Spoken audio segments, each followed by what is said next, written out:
Muy bien. Buenas noches, buenos días. Hola, profe. Buen día, buen día. Hola, profe. Buenos días. Buenos días, sus señorías. Espero que ustedes no me ven, porque mi cámara no anda bien, pero mi cámara de celular va a andar. Sarán. Acá estamos.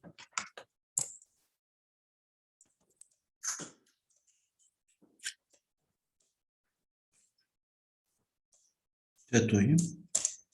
¿Sí? Perfecto.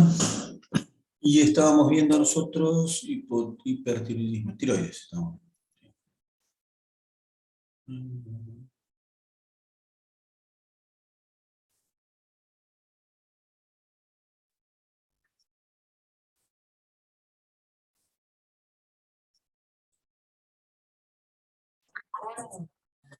Bien.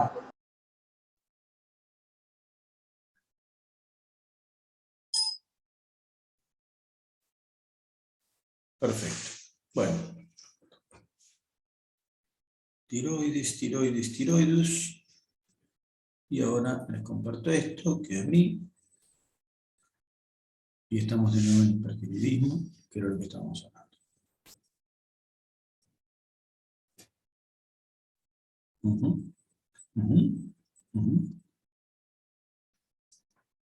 Bueno, habíamos visto causas, que era esto.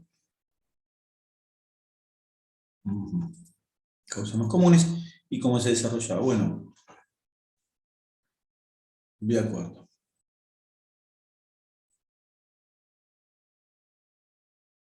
La causa más común de hipertiroidismo decíamos que era la tiroiditis, una tiroiditis que se llama enfermedad de Graves. Acá está. Y eso es de lo que vamos a hablar una palabra. Y decíamos que, ahí está, repito. Y lo que contábamos era que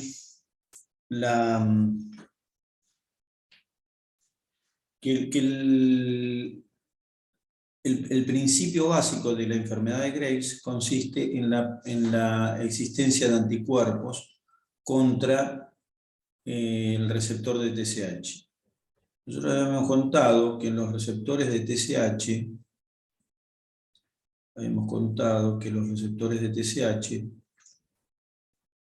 estaban en la superficie celular.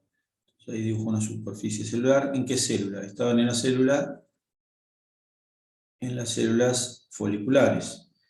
Los receptores, las células foliculares tienen una cara que da al intersticio y una cara que da al coloide. El receptor de TSH se une a la TSH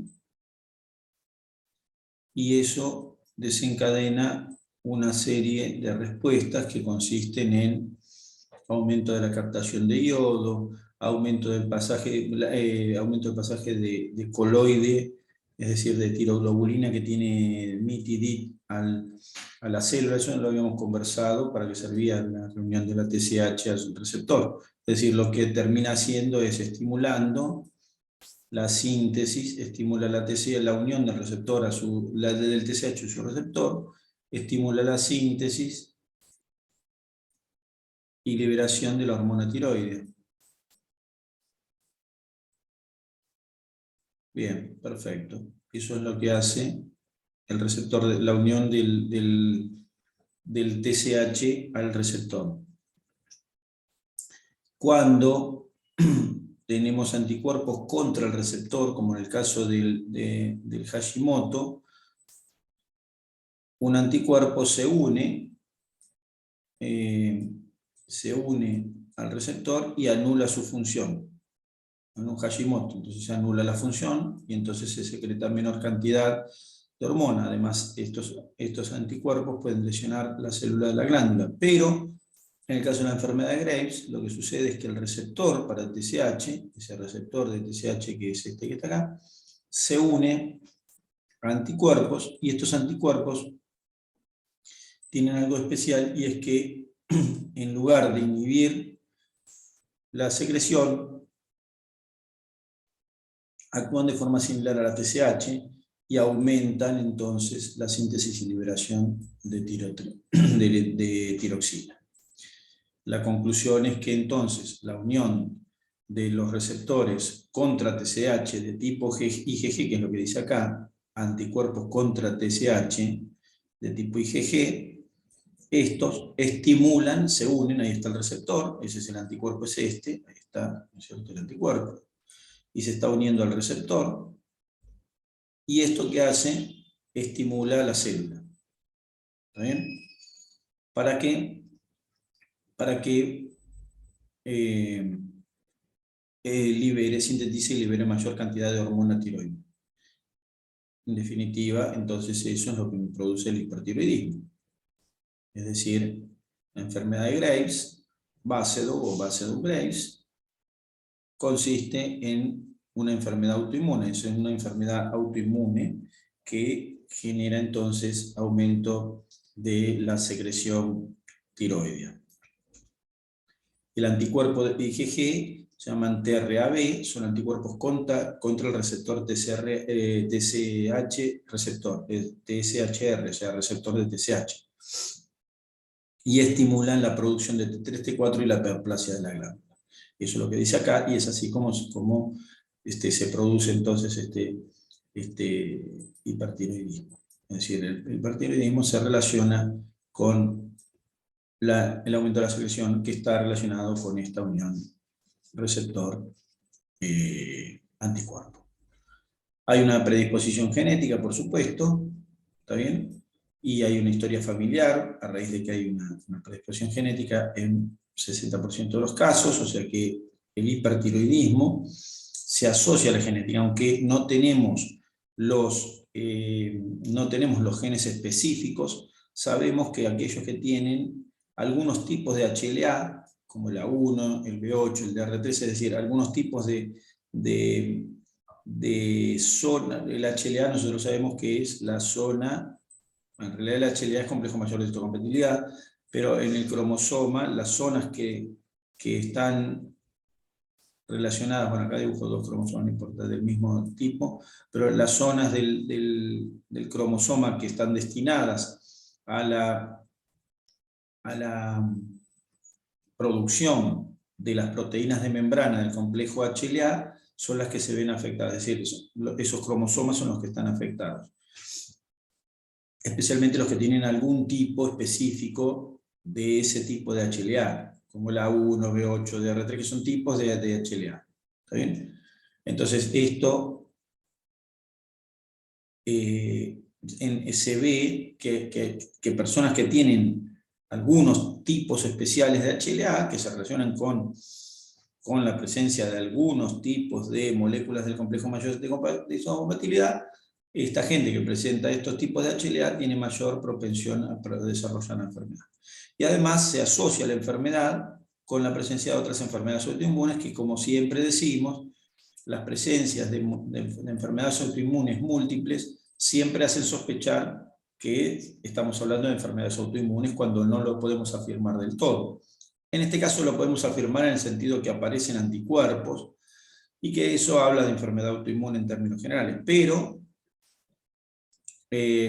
como no sabemos cuáles son los pacientes que desarrollan y cuáles no, o cuáles son las causas específicas de desarrollo en un paciente y otro no, etc. Es decir, tenemos muchos baches, hay cosas que no podemos describir, pero buscamos cosas que reafirmen nuestros conceptos. Y una de las reafirmaciones de que se trata de una enfermedad autoinmune es que se asocia con la presencia de otras enfermedades autoinmunes, que, como ya dijimos en algunas oportunidades, eso es un signo de que estamos hablando de una enfermedad autoinmune.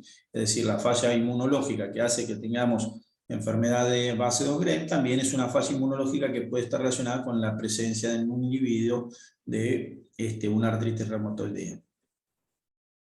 Bien, cuando miro en la microscopía, por supuesto, nada, esto es la aclaración, no hace falta uno mucho que sepa, pero de todas maneras la aclaración es para que entendamos bien qué es lo que sucede. Obsérvese qué es lo que pasa, aumenta el número de folículos, es decir, el folículo, hay cantidad, estos folículos así, los folículos y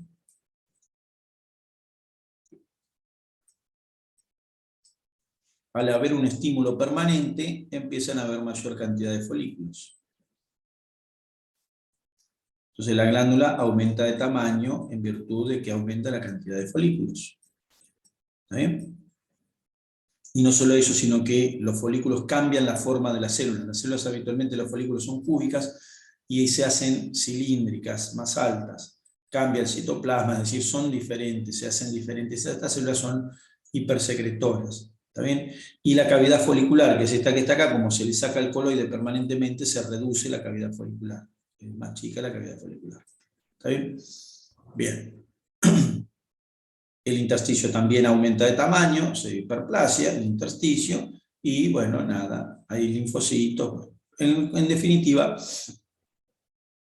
pueden formarse nódulos, en definitiva, aumenta el tejido funcionante, eso es lo que está diciendo esto, ¿no es cierto? Aumenta el tejido funcionante y por eso, entonces, o eso es lo que se relaciona con el aumento de la secreción, es decir, más tejido funcionando, más secreción. Perfecto, entonces ahí tengo el cómo es el desarrollo de la enfermedad de Graves-Bessel o Bessel-Graves, que es la principal causa de hipertiroidismo, de hipertiroidismo, pero especialmente en niños. O sea, que los que desarrollan hipertiroidismo desde niños. ¿Cómo es la clínica en el niño? Ahí tenemos la clínica del niño. Alteración del comportamiento como irritabilidad, es decir, el chico está más irritable, está como sobreexcitado. Irritabilidad significa que, que todo no solo que todo le viene mal desde el punto de vista anímico, sino que se siente el chico cualquier cosa es motivo para que explote, para que no, está irritable. ¿Está bien? Tiene la habilidad emocional, lo mismo. La habilidad emocional es una emocionalidad, no puede contener lo emocional. Obviamente esto viene asociado con deterioro del rendimiento escolar, hiperactividad obviamente, está hiperactivo, no duerme bien, puede de noche despertarse sin darse cuenta, se despierta a orinar, orina más de lo habitual. ¿Está bien? Y si esto se da antes de los 4 años, esto puede modificar el lenguaje, ¿está bien? Y el desarrollo social, psicológico y motor. ¿Está bien? Perfecto. La craneosinostosis, esto se da en chiquitos más chiquitos. ¿Qué es la craneosinostosis? Es que se cierre el cráneo antes de tiempo. Habitualmente el proceso de cerrado de cráneo se produce alrededor de los 2 años, el cerrado definitivo, pero estos niños pueden tener un cerrado de cráneo previo a los 2 años. Esto es en niños, en niños en edades tempranas del desarrollo del hipertiroidismo. ¿Está bien? Y esto en niños.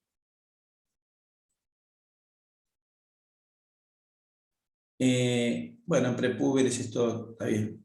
Puede haber pérdida de peso y diarrea. Y esto en púberes lo vamos a dejar ahí. Y en el adulto, esta sí me interesa, porque es la clínica del adulto. Fíjense, taquicardia, hipertensión arterial preferentemente sistólica, hiperreflexia, piel caliente, fina, sudoración exagerada, bueno, cabello delgado, crecimiento y maduración ósea acelerada, aumento de peso, no, acá esto es aumento de peso en 5% de los pacientes, pero la mayoría disminuyen el peso. Disminución de peso. Aunque un 5% puede presentar lo contrario, pero principalmente disminuyen, y alteraciones mamarias, en este caso ginecomastia en el varón. Esto es la proteína ligadora, esto es una proteína ligadora de los estrógenos, de transporte de estrógenos. Aumenta la proteína esta transportadora, hay mayor transporte de estrógenos en el cuerpo y en el hombre se traduce en ginecomastia. Si uno mira acá, taquicardia, hipertensión sistólica, hiperreflexia, piel caliente, sudoración exagerada. Estos son signos de actividad aumentada del simpático, aumento de la actividad simpática. Es decir, que el aumento de la hormona tiroidea aumenta todo el metabolismo basal, por supuesto, y dentro del aumento del metabolismo basal se aumenta la actividad simpática, que se traduce en sintomatología. ¿De acuerdo? O sea que esto es sintomatología como si fuera que está alterado el sistema simpático, está como sobrealterado. ¿De acuerdo? Y eso trae esto. Pero en realidad la consecuencia es de toda la consecuencia es de lo mismo. En realidad lo que hay es un aumento del metabolismo basal. Por supuesto que si uno se pone a pensar, el aumento del metabolismo basal tiene que venir asociado con una alteración una activación del simpático, porque cada vez que aumentemos el metabolismo basal vamos a necesitar mayor irrigación, entonces va a tener que aumentar la presión y la frecuencia cardíaca. Entonces cada vez que aumente el metabolismo basal va a necesitar un aumento de la actividad simpática, y eso, bueno, se va a traducir en síntomas paralelos. Pero bueno, ahí tenemos entonces la clínica del hipertiroideo. Muy probablemente, siempre les digo, y se lo digo de vuelta, muy probablemente ustedes conozcan, o algunos de ustedes tengan esta característica, gente que tenga características como estas, lo mismo que de hipotiroidismo, y sin embargo no tiene las hormonas anormales. Eso es por esto que contábamos antes. También para el hipertiroidismo vale el hecho que podemos tener, entonces,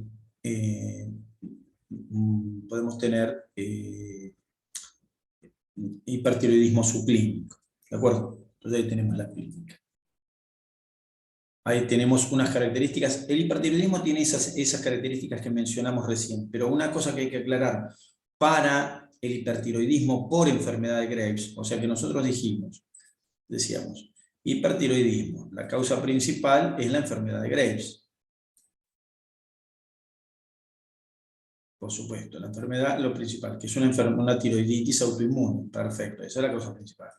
Para todos los hipertiroidismos, todos, incluyendo el Graves, que es la causa principal, para todos, la clínica del adulto es la que vimos recién. Pero para Graves, además de la clínica que vimos recién, pueden aparecer estos signos específicos. Solo para Graves, no para todos los hipertiroidismos. Y no siempre aparece. ¿Está bien? El bocio, que es el aumento del tamaño de la glándula, que se puede dar en cualquier hipertiroidismo ese, pero se llama frecuentemente en Graves, por eso que hablábamos antes de la hiperplasia de la glándula, pero en Graves se puede ver la proptosis o exoftalmos, que es esto, ¿ven? Es el ojo para adelante, ¿ven cómo se va el ojo para afuera? Eso por aumento del volumen de la grasa,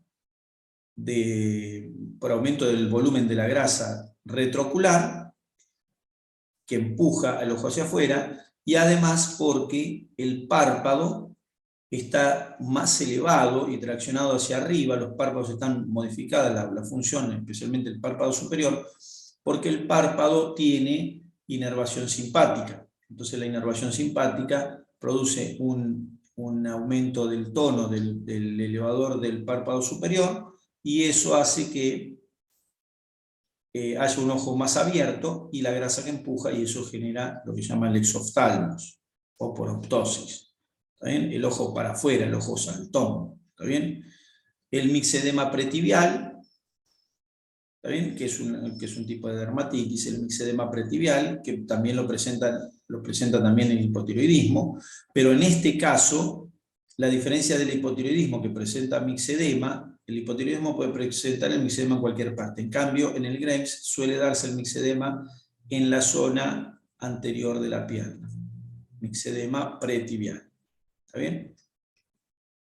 Entonces, exoftalmos, mixedema pretibial, dos características de la enfermedad de Graves. ¿Está bien? Y, por supuesto, tienen la tirotoxicosis, por supuesto. ¿No es cierto? Es decir, el aumento de la hormona tiroidea en cantidad significativa. Acá aclara que puede haber edema, ¿no es cierto? Inyección de la esclerótica, quemosis, bueno, no importa, esto no importa. Pero sí, la proptosis y el mixedema pretibial son característicos de la enfermedad de Graves. y puede haber bocio, que también suena más común en una enfermedad de Graves, que es un tipo de hipertiroidismo, ¿cierto? Perdón, es una causa de hipertiroidismo. En las otras causas estas cosas no suelen verse, lo que no quiere decir que no vayan a estar. Bien, entonces ahí tengo esto. De nuevo lo mismo de antes, esto tiene que ver con el diagnóstico, ustedes no tienen que hacer diagnóstico, pero les cuento para que de nuevo tengamos noción. El diagnóstico se basa en esto, en el aumento de la hormona tiroidea asociado a una supresión de la hormona TSH. ¿Está bien? La mayoría de los pacientes, porque tienen enfermedad de Graves, tienen elevado el TRAB, es decir, el anticuerpo contra el receptor de TSH. ¿Está bien? También puede haber anticuerpos antiperoxidasa y antitiroglobulina, pueden haber, como también hay en el hipotiroidismo. Ahí tenemos el diagnóstico. Muy bien. Ahí tenemos fotos de una tiroides hipertrófica para que veamos. Igualmente ahora voy a hablar una palabrita de bocio.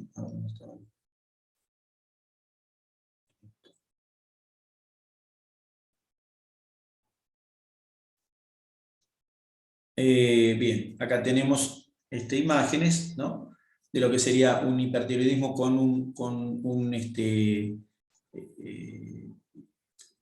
adenoma tiroideo, es decir, una parte un crecimiento glandular anormal, es decir, un tumor. ¿Está bien? Entonces puede estar causado por adenoma, puede estar causado por hipertrofia de la glándula, o sea, puede ser un adenoma que ocupa un lugar de la glándula, puede ser una hipertrofia. Ahí se ve el bocio causado, este es un bocio unilateral, y este bocio es un bocio secretante. ¿Está bien?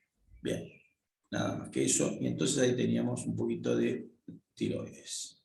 Creo que ahí está la última de tiroides. Entonces, vi glándula tiroides, función aumentada, función disminuida, hipertiroidismo, hipotiroidismo. Perfecto. Entonces ahora converso una palabra de bocio, que era la otra forma en que podía dar sintomatología a la glándula. O sea, que la glándula daba trastornos secretores relacionados con secreción y trastornos relacionados con el crecimiento de la glándula.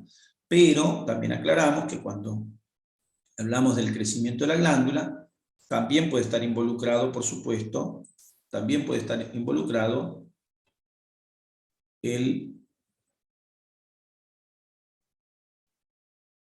la secreción. Bocio.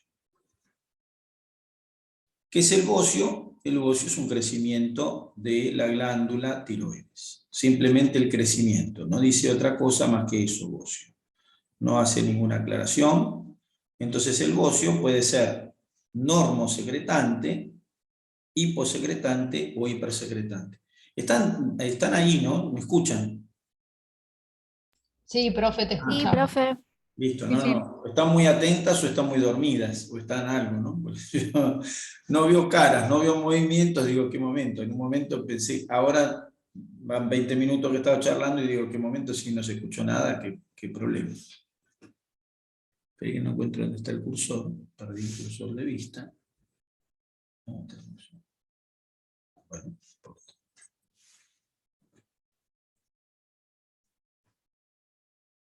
No veo el cursor, se me fue. Pero yo no estoy ni siquiera compartiendo.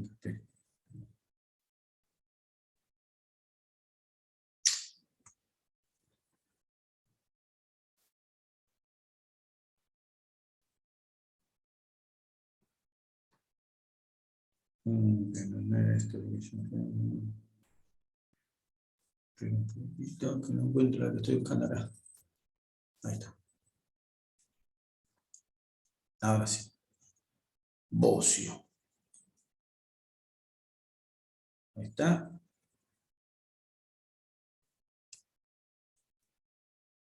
Ahí va.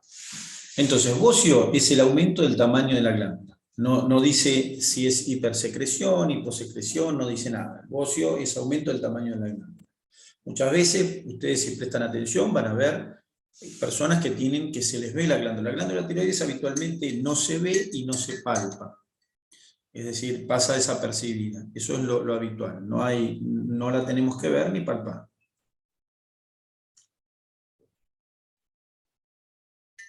El hecho de verla o de palparla implica un crecimiento del tamaño glandular. Es decir, la glándula creció de tamaño y entonces la estamos viendo. Perfecto. A eso le llamamos bocio.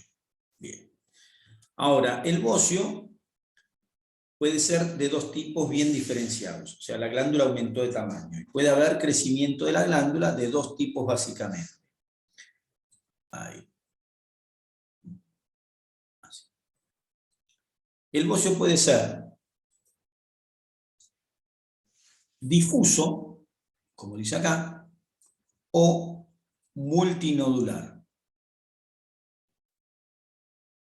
¿Está bien? Difuso significa lo siguiente. Yo tengo la glándula, así. Bueno, salió como fuera, no importa.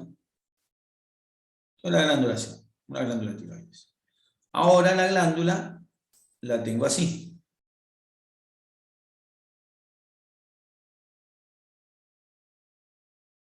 De acá pasé acá. Se me agrandó el tamaño. Ahora, ¿a expensas de qué se agrandó acá? Bueno, se agrandó a expensas de que hay más tejido, porque no puede de otra manera hacer esto. Es decir, o se agrandó porque, no sé, se llenó de agua, o se agrandó porque se infló como un globo, o se agrandó porque no sé qué. No, no se agrandó por eso, se agrandó porque hay más tejido. Entonces, el tejido, puede ser que lo que se agrandó es porque el tejido entonces aumentó. No, porque no puede ser, va a pasar eso, porque el tejido aumentó. Ahora, ¿el tejido que hay acá qué es?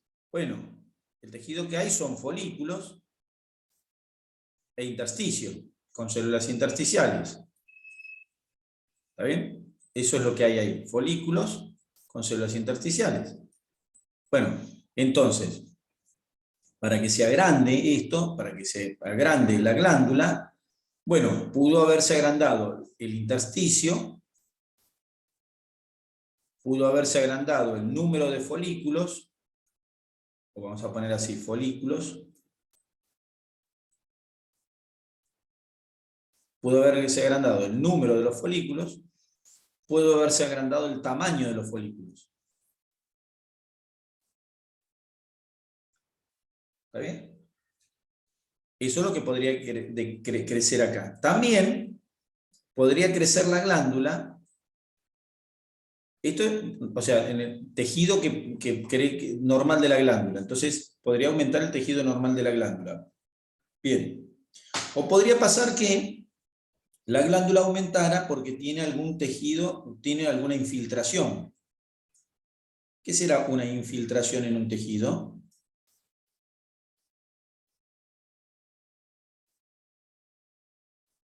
¿Qué opinan?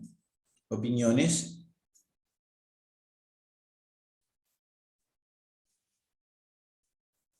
Ni idea. Nada para decir. Bueno, la infiltración de un tejido implica que si el tejido tiene un tipo de células, ahora tiene otras células que están ahí adentro metidas. Por ejemplo, una infiltración puede ser una infiltración inflamatoria.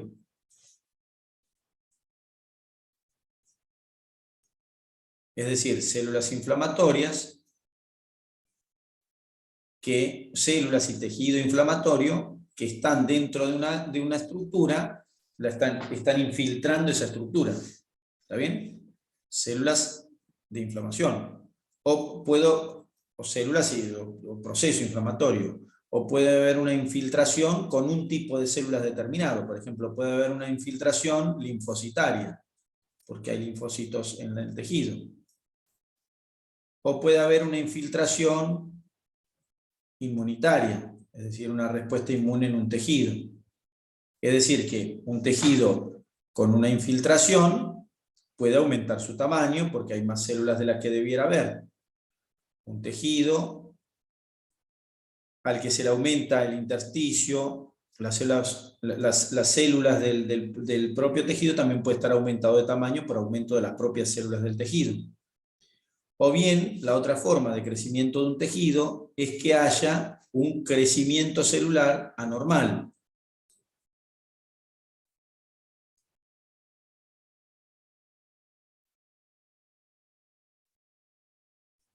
¿Cómo le llamamos a esos crecimientos celulares anormales?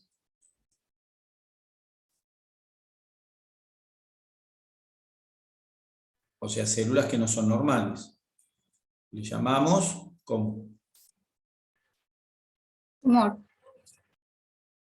Bueno, la palabra tumor, como estamos haciendo esta discriminación, para este caso, la palabra tumor no sería muy exacta, porque un tejido aumentado por una infiltración también está tumefacto y tumoroso, y también por este motivo estaría tumoroso. O sea que acá no iría justo la palabra tumor, pero podríamos poner la palabra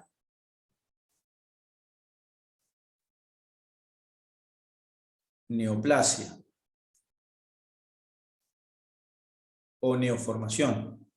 ¿Está bien?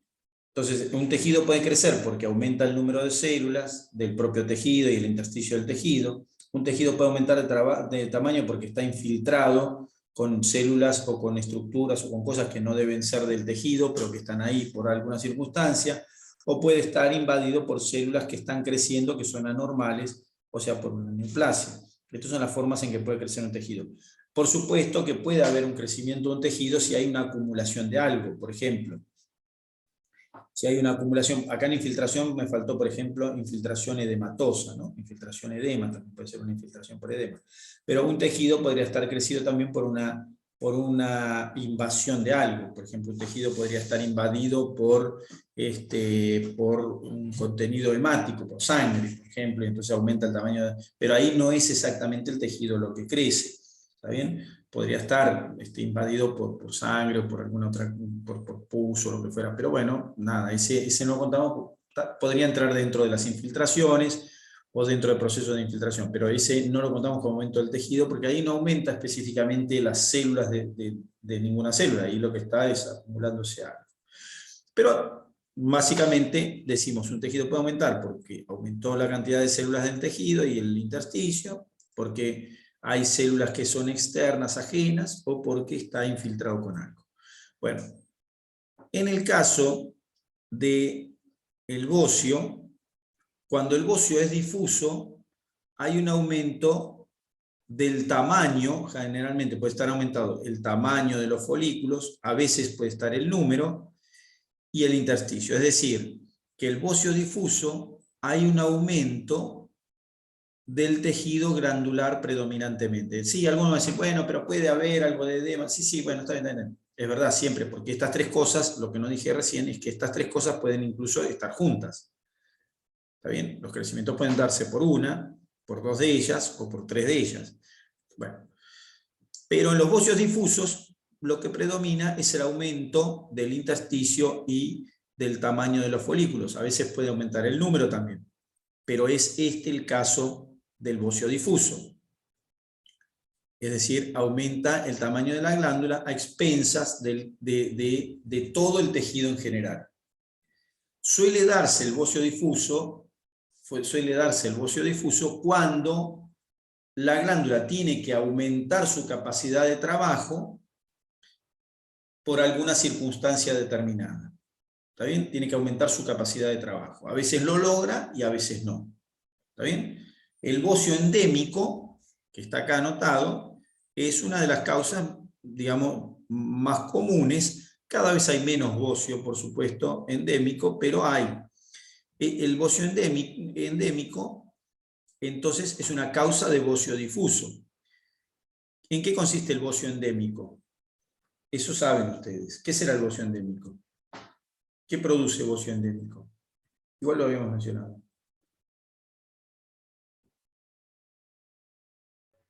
Que se aumenta el tamaño de la tiroides por la falta de yodo en la dieta. Falta de yodo es la principal causa.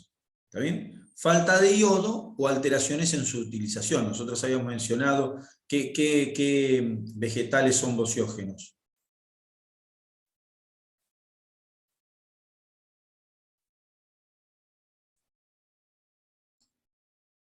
el coliflor, el brócoli, todas las crucíferas. Los repollitos de Bruselas, los repollos. Las crucíferas, ahí están. ¿Ven? Las crucíferas son bociógenos. ¿Qué hacen estos? ¿Por qué son bociógenos las crucíferas? Porque tienen tiocianatos que interfieren en el metabolismo del yodo. Entonces, bueno, nada, es como si no comiera el yodo, sería, más o menos, no es exactamente igual. Hay intervención en el metabolismo del yodo, entonces tengo una mala utilización del yodo y la consecuencia es que no fabrico bien la hormona tiroidea, pero entonces la glándula dice, bueno, no fabrico bien, bueno, pongamos más gente a trabajar, dice. Aumentemos el número de folículos, que eso lo logra a veces, aumentemos el tamaño de los folículos, que eso sí sucede, aumentemos la cantidad de intersticios para tener más yodo en ese intersticio, aumentemos, sí sucede también. Entonces los bocios entonces difusos son aquellos en los que la glándula crece en forma justamente difusa, es decir, todo el tejido se aumenta de tamaño. ¿Está bien? Bocio difuso. Luego tengo, el bocio difuso es no tóxico. ¿Está bien? Es no tóxico, se hace la referencia a no tóxico, ¿por qué? Porque a pesar de que la glándula está aumentada de tamaño, la secreción glandular no está aumentada, o si lo está es levemente. Es decir, estos bocios son para compensar. Luego están estos bocios compensatorios, pero puede haber un bocio que no sea exactamente compensatorio, como puede ser un bocio esporádico. El endémico suele darse en regiones donde hay un tipo de alimentación o regiones donde falta el yodo. Ese es endémico. ¿Está bien? Endémico. Y el esporádico no es el endémico y puede darse por distintos motivos. Puede ser por consumo de crucíferas, podría ser, pero puede ser por medicamentos, puede ser por modificaciones en el metabolismo general de la persona, puede ser por una alteración en la estimulación de la hipófisis. Entonces se produce un aumento de la glándula para tratar de trabajar más. ¿Está bien? O a veces es reactivo a algo que por ahí está molestando a la glándula y la glándula aumenta de tamaño en forma reactiva, no sé, exposición a radiación, por ejemplo. Entonces, la glándula aumenta de tamaño de forma reactiva. Pero son no tóxicos porque las hormonas suelen estar más o menos respetadas. ¿Está bien? Entonces el bocio. ¿Puede estar en un bocio, puede estar disminuida la cantidad de hormona también? Sí, también puede estar disminuida. Por ejemplo, una persona que tiene hipotiroidismo endémico con su bocio. Es decir, aunque la glándula crece todo lo que sea, no alcanza a cubrir las necesidades del organismo en lo que refiere a mantener los niveles de la hormona. O sea que, bueno, nada. Entonces, el bocio difuso, no tóxico, puede ser esporádico, endémico. En cualquiera de los casos se aumenta el tamaño de la glándula. Bien, perfecto. Y en el otro caso, la glándula puede estar aumentar, en el caso del multinodular, entonces acá el crecimiento celular ya no es a expensas de toda la glándula en conjunto, sino que por sectores la glándula tiene crecimiento.